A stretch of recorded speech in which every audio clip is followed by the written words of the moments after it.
What's up, people? It's Niche Girl 30 here, and this is my mini Q&A number 20. I'm absolutely shocked that I actually made 20 Q&As so far, but thank you guys so much for sending me your questions. I am a little tired, so this is actually going to be as quick as possible. Let's get started with my first set of questions from Final Limits 1. Do you think the WWE will be getting worse and worse and worse and worse and worse every month, every year? So what's the point of marking out when no good things happen on the WWE because they mess up the storyline? Honestly, yeah. I'm not gonna say worse and worse and worse and worse and worse. There are some times they actually do throw us a bone, but I will say this: it has to take something drastic for them to actually change. It has to take everybody shutting off their TVs, being sick to death of this mediocre product, getting tired of John Cena getting shoved in storylines all the time. It has to be that point. It has to get to that case to where the WWE will actually start taking notice. When they start losing money, that's when they start taking notice. What do you prefer now, TNA or WWE? Honestly, I prefer TNA because TNA actually gives love to their foreign fans. And when you're in another country, I mean, even though I'm in the States, so I pretty much can see it anytime I want. Or if it's actually near me, I can go and see a match. But if you're from another country, you're not going to get a lot of wrestling from TNA or from any other wrestling company in the States for maybe a year, maybe several months at a time. So with TNA, they actually do give love to their foreign fans, unlike the WWE, who practically just either spits in the face of their fans or just don't really freaking care. They just do whatever they want because they're not hungry enough. But and also for the first question before, it has to take some really good competition for them to actually step up their game. Why does John Cena like to troll fans? Does he enjoy getting booed? I'm not gonna say that he enjoys getting booed. I am going to say that he can, just like a dog can scratch himself or lick himself, because he can. I know that's a crude way of saying it, but let's keep it real here. John Cena's the golden boy of the WWE. He can do anything he wants without any kind of consequence. So he kind of has a little fun jabbing at the fans, especially those that are telling him what to do. Why does Vince hate us and feeds us good stuff to get us to tune into the product, and then takes it away from us? Like you just said, just to get us to tune in. And then once he finally has us, he pulls a rug from under us. But either or, Vince is getting a lot older. It's going to be a chance. Well, actually, it's going to be probably a lot sooner than that he's going to have to step down. So when things step down, I know things are going to be different under Triple H's watch. I don't think he's going to do it the same Vince McMahon way because he's been in the business for far too long. So I'm really hoping that he steps down soon because I think Vince McMahon's kind of out of touch of reality. Did WWE give up being predictable? Yes. Goodness, yes. What do you think? Do you think this WrestleMania 29 was rubbish? Yes, it was. The reason why I said WrestleMania 29 was bad, and I have to say, and I hate to say it, this was worse than WrestleMania 27. Sure, we had mediocre matches, and it was probably one good match WrestleMania 27. The reason why I say that it was bad is because really poor booking. Not only that, matches got cut before the show even aired. Seconds before it was aired. There were a lot of things that they left out.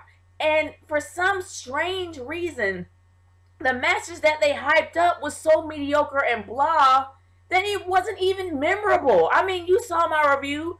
Shoot, I could barely remember what match started because it really wasn't all that important. And the match that I thought was important ended up shafting me.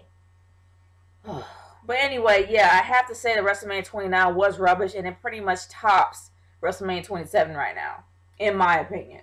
Thoughts on Drake and Josh? Ever watched that show? I have, but I just can't get into it. It's kind of whatever, kind of corny to me. Ever played Double Dragon games? No, but I have played River City Ransom, which is kind of the same, except for the ending. You don't exactly have to fight your brother to the death for a girlfriend. I wouldn't deal with that shit. But that's just me. I've actually played River City Ransom and not Double Dragon. I prefer that instead of that. I mean, I have played a little bit, but not really a lot. Who did you vote for? Obama or Romney? I voted for Obama. Thank you, Final Limits 1. The next set of questions comes from Largest85. How will people act if Taylor Swift started to date Chris Brown, or even worse, Kanye West broke up with Kim Kardashian? Honestly, people are kind of expecting Kim Kardashian and Kanye West to break up. I'm gonna be honest, they're like twins a little bit. Kanye West is full of himself, but really full of himself. But I guess Kim Kardashian, she's not equal to that, but she's in that status because of the fact that she has to be in the limelight all the time. She has to look good all the time. But Kanye West thinks he looked good all the time and out-trumps people when he said he needed to be in the Bible. That's the reason why I stopped watching Kanye West, for that reason alone. Recently, I have to say that some of his songs before I heard that were completely genius. So I'm not going to deny that. But anyway, moving on. Oh, and Taylor Swift dating Chris Brown. I would be shocked for Chris Brown, not so much for Taylor Swift. Thoughts on Brian Pillman, and what is he doing? And what is he doing today if he was still alive? I'm not really sure who that is. I'm sorry. What do you think of Leah Marie Johnson? I have to look her up. Have you ever watched Full House and Family Matters? Yes, I watch Family Matters all the freaking time. But it really made me mad because I missed the finale. But I had a chance to watch the finale on YouTube, and oh my gosh, why? So I have to say, why? For those that have not watched the Family Matters series finale, look it up on YouTube. It's on there. You will be shocked. And it's kind of sad on Urkel's part, in my opinion. But anyway, I did watch Full House. It was extremely corny, especially I love Dave Coulier. Before the whole Atlantis thing, I loved Dave Coulier because I loved Out of Control, the show that he was on Nickelodeon. And honestly, I watched it pretty much for him and for John Stamos because he was freaking hot. But it was corny at best, but I have to say it was a really fun show to watch during that time. Moving on from there, thoughts on Tori Wilson and Stacy Keibler. It's a shame that Stacy Keibler did not have a chance to win a championship when she was there, because she really did have a great gimmick. She had a nice pair of legs. Oh my gosh, I'm a woman and I can't even say that she had a nice pair of gams. But for real, Tori Wilson really was the first girl next door, and it kind of showed. And she kind of sort of reminds me of Kelly Kelly, but her wrestling is a little bit better. But I mean, not Kelly Kelly's bad. I mean, they're kind of equal, but either or, they were trying to get that same character with Kelly Kelly. But I mean, I like them both. Just like Final Limits, I don't date girls who smoke. Why do all pretty girls who have to smoke? Why do all pretty girls have to smoke, and why am I cursed? You're not cursed, dude. You just, unfortunately, you live in an area that people smoke a lot. That's just a problem. Thoughts on Napoleon Guru? I can't understand any of his questions that he sends me. That's the only thing that I have, problem that I have with Napoleon Guru. He's probably a great YouTuber, but I cannot ever decipher what he sends me. So Napoleon Guru, if you send me any questions, please send it something I can understand. But thank you for sending me questions anyway. Moving on to the next person is WCW 3 Count 1 2 3. What did you think of Kyros, Laguna, and Ward from Final Fantasy VIII? Most of these are Final Fantasy VIII questions. I like Laguna. Ward was okay. Kyros, I'm trying to remember. It's been years since I played Final Fantasy VIII, but I like Laguna. I can remember Laguna. I love Laguna. Why does Squall have to be why does Squall have to have some douchey attitude? Because he was supposed to be an anti-hero. In my opinion, I wouldn't be surprised if they wanted, instead of having him to be a hero, like truth, justice, and the American way, or, you know, I'm going to save the world, they had him as an anti-hero, especially an anti-hero with a very checkered past, especially somebody that holds a grudge over whatever happened to him. But in the end, it was Renoa that melted his heart. Okay. What did you think of Selphie from Final Fantasy VIII? She got on my nerves. I'm not gonna lie, she got on my nerves the first time I saw her. But I have to say that she started to grow on me the more times I played the game. So it wasn't so bad. She was, you know, you can deal with her towards the end of the game. Thoughts on Irving Kenius from Final Fantasy VIII. Irvine. I barely remember him or her. Yeah, I barely remember him. I can't really remember. I wouldn't be surprised if he was part of Seifer's gang. Am I yes, you are a fan of Final Fantasy VIII. Okay, moving on to my final set of questions. This is from GD. GD. I guess that's how you say it. GD. 1989. Okay, what do you think of The Miz as a face, and do you think he's better as a face or a heel? Right now, I like him as a smart aleck face. I mean, right now he has the same character, but he's kind of like a smart aleck. He's kind of like a wise guy, and I actually do like that character better because it fits The Miz. The Miz is a natural heel. If you turn him straight up into a babyface, it's not going to be something that works. I'm happy that they actually did give him some creative license with his character because he's great as a smart aleck. You need to stick to that. Which wrestlers would you like to see the WWE give a big career push? Alex Riley. Straight up. Alex freaking Riley. Not only that, Dean Ambrose by himself. Honestly, he is not only the leader of the Shield, he's the voice of the Shield. I'd rather see Dean Ambrose and Alex Riley get a huge push in the WWE. But I doubt that's going to happen anytime soon. But, what show do you think is better?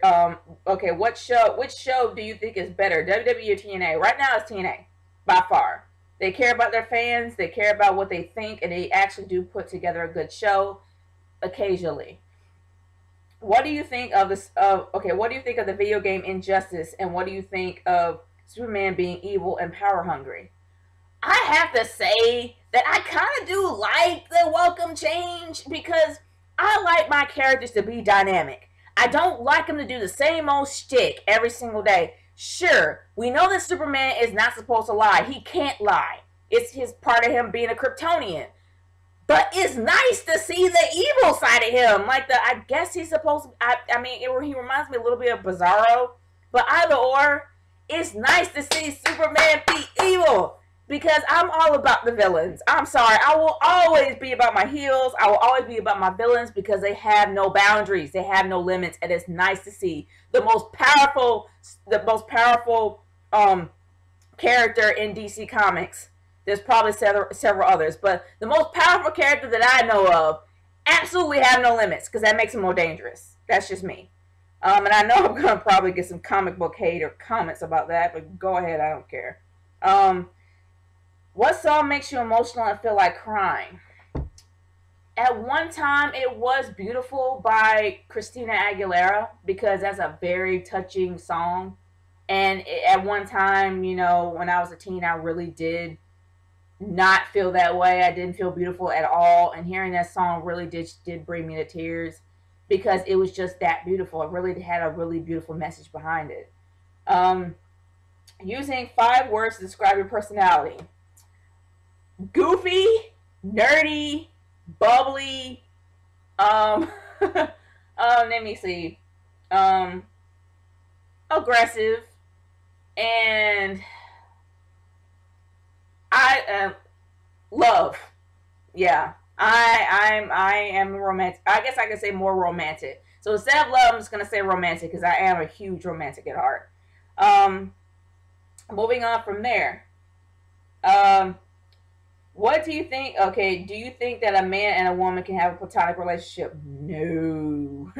The reason why I think that because it's going to be some point in time that you're going to actually think about that person and really start thinking, okay, can I hook up with this person? Can this person be in a relationship with me? You're going to think about it regardless. It's going to be difficult to be platonic unless you have someone else. That's my whole philosophy. That's what I think about it. Can you let me know? Okay, can you let me know when you get my Q&A questions because my computer sometimes acts up? I got your questions, dude. Thank you so much. I got them on my tablet. So, hey, I got your questions. But thank you guys so much for sending me questions. If you have any other questions for me, please send it to my YouTube inbox. Or you can send it to me on Twitter at RKH30 at hashtag at hashtag Nature Girl Q&A. I'll have it up on the credits. And as usual, you guys who have sent me questions, you are going to be credited at the end of my credits. Thank you guys so much for the questions. This is Nature Girl 30 signing off. Peace out. Later.